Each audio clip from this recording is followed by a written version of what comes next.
Good afternoon, I'm Sally Biddulph. Thousands of football fans are heading back to Wembley Stadium tonight for the first time in over a year as the government ramps up plans for a return to live entertainment after COVID. A crowd of 4,000 will watch this evening's FA Cup semi-final between Leicester City and Southampton after providing negative coronavirus tests. The first concert has also been added to the list of pilot events. Fans will be able to enjoy the gig at a Liverpool park in early May without masks or social distancing. John Ray reports. It's been a while since they've had to worry about a crowd at Wembley. The fans will return for this evening's FA Cup semi-final. Just 4,000 in all. Each will have to show proof of a negative COVID result and test again afterwards.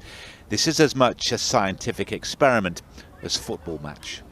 If these studies go well, and they have gone well in Europe, those that have reported, then it means we can look forward, assuming infection levels continue to decline, to more of this later in the year. If all goes to plan, 8,000 fans will be allowed into the Carabao Cup final and 21,000, still less than a quarter of Wembley's capacity, for the FA Cup final. And for the first time without social distancing, 5,000 people will attend an open-air concert in Liverpool next month. At Sheffield's Crucible Theatre, another test is underway, where indoor spectators have been welcomed back for the World Snooker Championships. Great to have the crowd in, it's fantastic, the fans to come in and watch the snooker and to have them there, and you can just feel them there, it's nice. But for the time being, the results that matter aren't on any sporting field of play, but in the laboratories, where samples will be tested to determine whether COVID can be confined, even in a crowd. John Ray, ITV News. The official period of national mourning for the Duke of Edinburgh ended at 8 o'clock this morning, with flags on government buildings and royal palaces returned to full mast. It followed his funeral in Windsor yesterday, which was full of personal touches planned by Prince Philip himself. The royal family will continue their period of mourning until Thursday. Graham Stothart reports. After 8 full days of mourning, the flag flown on Buckingham Palace was returned to full mast.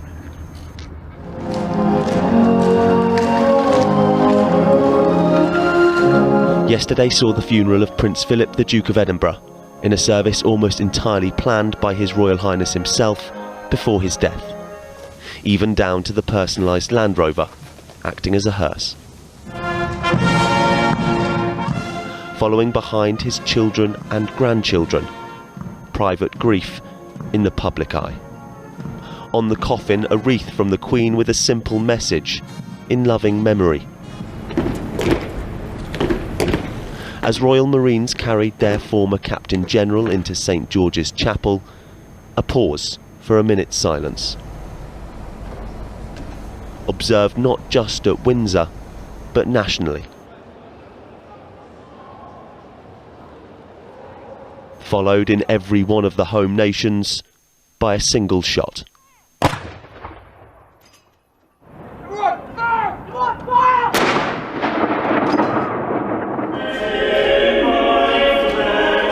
In the chapel itself, only 30 people were allowed, coronavirus forcing the Queen to bear these toughest of moments alone. By his service to the nation and the Commonwealth. But in the coming days, weeks and months, her family will provide support. And after the royal tensions of the last year, perhaps an opportunity to come together. Graham Stothart, ITV News. Well, our royal editor Chris Shipp is in Windsor for us. Chris, after a historic week, what's next for the royal family? A good question. What we do know will happen is that royal mourning continues. Whilst national mourning, as you were just saying, finished at 8 o'clock this morning, the day after the funeral, and flags were allowed to return to full mast, royal mourning goes on until next Friday. That will be 2 weeks after the death of Prince Philip. And that means that there won't be any official engagements. There won't be very much at all from the palace. We do, however, have the Queen's 95th birthday on Wednesday, but I think most people will understand that that will probably now pass as a very quiet and solemn occasion.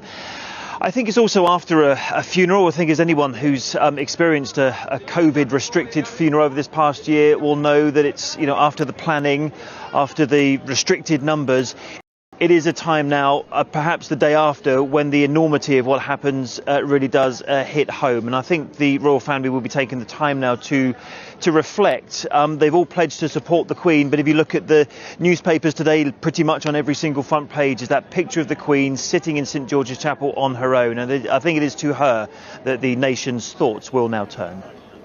Chris, thank you. The two men suspected of carrying out the Novichok poisonings in Salisbury have now been linked to a separate attack in the Czech Republic 4 years earlier.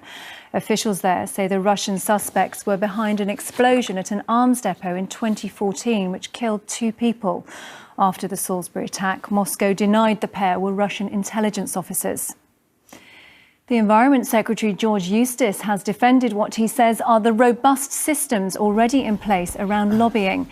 His comments follow questions over close links between Greensill Capital and the government. Finally, Damian Lewis has described how his late wife, Helen McCrory, shone more brightly than even the brightest star could shine before her death from cancer, aged just 52. In an article for the Sunday Times, he described the actress as a meteor in our life. Well, that's all from us this lunchtime. Kylie Pentelow will be back with the evening news at 6:30. Until then, do have a very good afternoon. From everyone here, bye-bye.